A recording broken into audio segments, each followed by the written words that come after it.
What's up guys, Spin Firearms here, and as somebody who is a Glock fanboy, but did not get to go to the Gen 6 release party, get to test them and shoot them, I can be completely honest about the new Gen 6 Glocks.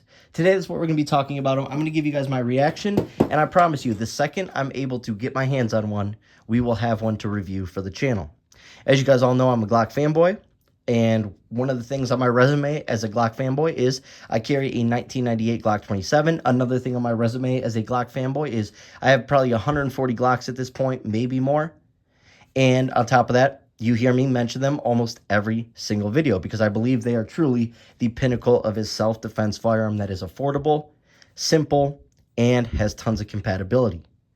But today we're going to talk about the Gen 6s, what we're losing out from it, because none of the people who are at those parties and making videos on it are telling you about the big losses we're taking from the new Gen 6s.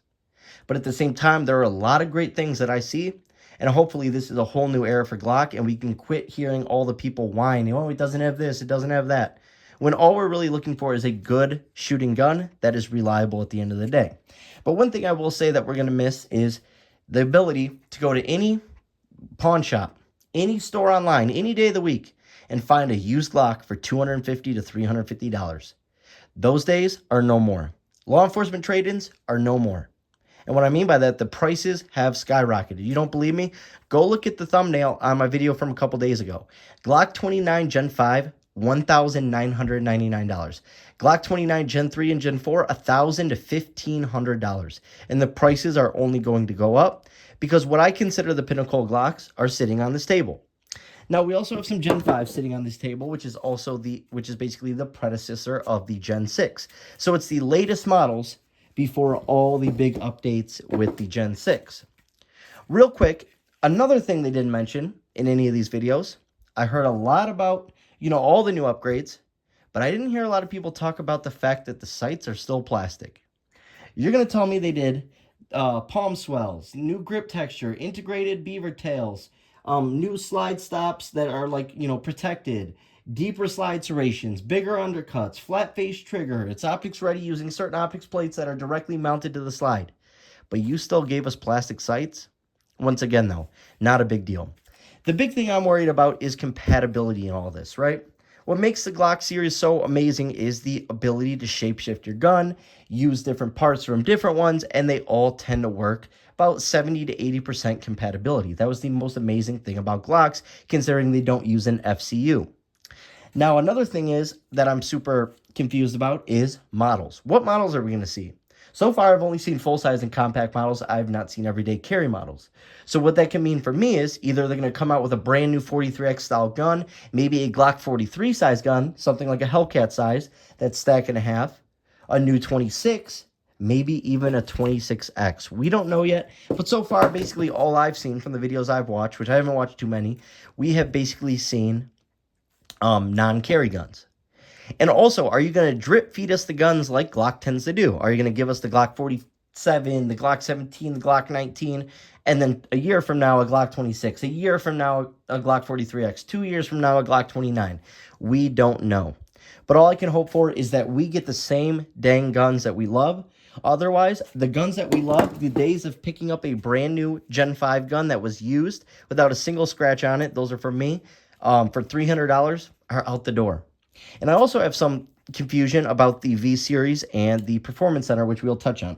First, let's touch on the upgrades. So what did they upgrade? One, they didn't do the plastic sights. I don't get it. I'm sure some models will come with night sights, but you're going to be paying a major premium when instead you could go get some Ameriglow cap sights for like $60 off of eBay, and they're the best defensive sights you're going to get, right? But from there, palm swell. They made the grip fit the average hand a little bit better and have a little bit more to hold on to. I'm not sure how much of a deal that's going to make, but I'm guessing it's going to feel pretty decent. Then the texturing.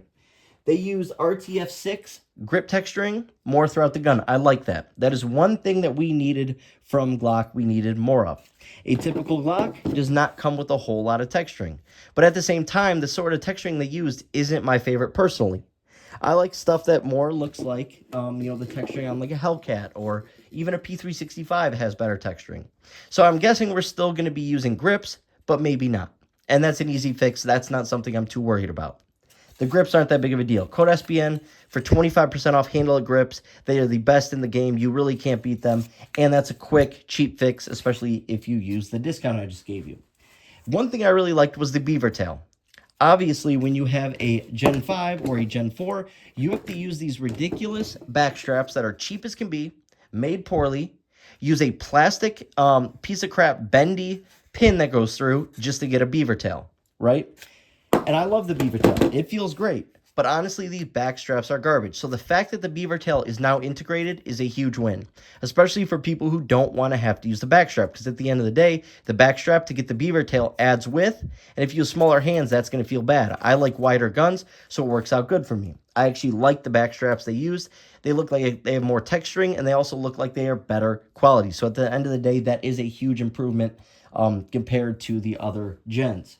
The slide stop. I have seen a lot in my time people at the range bumping their slide stop, especially with the aftermarket. They have a little build out as is, but the fact that it's more into the frame and they have more built out around that slide stop is going to be huge, especially for competition shooters and for just self-defense in general. Less people bumping the slide stop means less overall malfunctions, and less times people are going to blame a Glock for the malfunctions instead of themselves. So I really, really like that. The deeper serrations don't matter one bit. Yes, to maybe someone who's a hardcore serrations lover or whatever the case may be, these work just fine. But sure, add it. I don't mind it. But once again, are all these upgrades at a cost? There's no more. I don't think there's going to be a $500 Glock anymore, right? I could go get a Glock 27, $500, Gen 5, brand new. I can go get a Gen 4, 357 SIG Glock 33 for, $500. That was the best. Are they going to be $650 now? $750? $850? Because I think the price is a big thing with Glock. You could always go and get a medium price Glock, $500 that's going to run reliable and be there when you need it to, ready to go. But now if you up it $250, you are in a whole new price bracket that gets a lot of people out of that overall market for guns. Yes, I will still buy them, but at the same time, that was one of the best part about Glocks. Their simplicity and they are cost effective. Next up, the undercut. It was definitely needed. This is just not doable. This, you get pinched, you get Glock knuckle, so that is a huge upgrade. I really do appreciate the undercut. Now, the flat face trigger. I'm a little confused because they released the performance trigger, right? Which is what you see right here. And it's a flat face trigger, and it's an unbelievable trigger. Might be a little too light for people, I'm not sure. But it also used a little bit different of a system than typically what you're used to. I love the performance trigger. And that came aftermarket. I thought for the Gen 6 you would be getting the performance center or the performance trigger in the Glocks. These run about $90 aftermarket, even though they are an OEM Glock made part. The fact that they added a flat face trigger is an awesome thing. I think it looks great. I think it's going to feel great. But they didn't mess with the overall trigger pull. What that tells me is they kept the reliability in their Glocks by not messing with that trigger pull. So to me, that is a good overall look in terms of the overall reliability about guns. Because if you're changing a bunch of things up, like they did with the V series and so on, you can affect reliability. And the reason we buy Glocks isn't because they look good. It's not because they come with all the features in the world. It's because they just tend to run. Am I right? That's why we buy our Glocks. So hopefully the flat face trigger is just, that's it. It's just a new shoe. I am fine with the Glock trigger pull. I'm fine with the stock Glock trigger pull, even though I do love the Trigger Shark trigger. And if you want to get a Glock, a Glock Trigger Shark trigger, code SBN for 15% off. I can't talk right now for some reason. But notice the undercut on the Glock Store 26X. It's phenomenal. And if you guys want to get a Nomad Defense 26X, which I think is a little bit better than the Glock Store one, use code SBN5 for 5% off the Nomad Defense 26X. But you can swap out any Glock with a new trigger. Can we use these new the triggers that are aftermarket for the Gen 3, Gen 4, Gen 5s that are already out? Can we use those in the new Glocks? That's another question to be answered. I'm sure some, maybe not others. It all depends. But I would love to be able to take my Trigger Shark trigger and drop it in the Gen 6. We just don't know. But I can promise you this. Trigger Shark will be coming out with one for the Gen 6s, as they did come out with one for the V series. And he's also working on one for the Glock 36, which is a very interesting trigger to work on, but he is doing it. I don't know why I can't talk right now. It's weird. But Trigger Shark, code SBN for 15% off. They are phenomenal triggers. And that's the thing about Glocks and their tolerances. You can go and upgrade your trigger, and it doesn't affect reliability whatsoever. And also they have the matching slide stop and backplate. Our backplate's going to be compatible. Our slide stop's going to be compatible. That is the biggest thing to me. Are these parts going to be compatible with the new Glocks? And that's the biggest thing I want to find out and see. I'm going to potentially get to shoot one at SHOT Show this year, so stay tuned for that, and I'll let you guys know how it actually performs. Last but not least, optics ready. From my understanding, every new Gen 6 Glock will come optics ready right out of the box. So no more, oh, I got my Glock 27 Gen 3, it's not optics ready.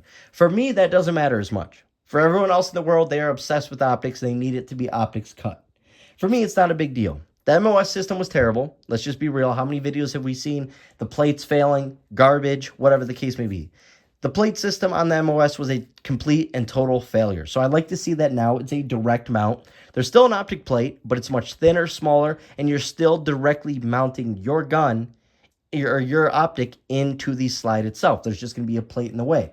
Now, I believe it's a direct mount for the Delta Point series and RMR still, but I could be wrong. I might have to look into that a tad bit more. I like that because there's nothing better than a Glock where you don't have to use a Glock MOS plate. This is a Glock 40, Gen 4, 10 millimeter, but we have to use a plate. I don't want to use a plate on a 10 millimeter because all that power that you're shooting, especially the rounds we shoot, that's just a recipe for your optic coming off at some point at some time, right? Especially with carry guns.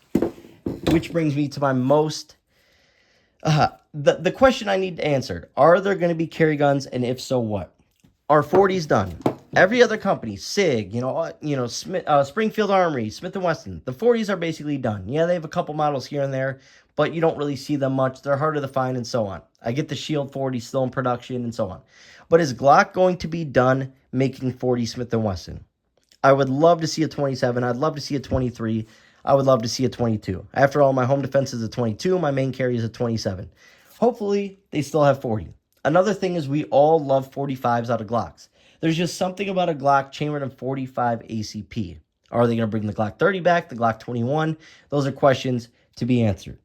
Are they going to come out and compete and make a 26X style? Because I have a feeling they are going to. And if they do, that thing is going to be an absolute shooter. But you know what would be awesome?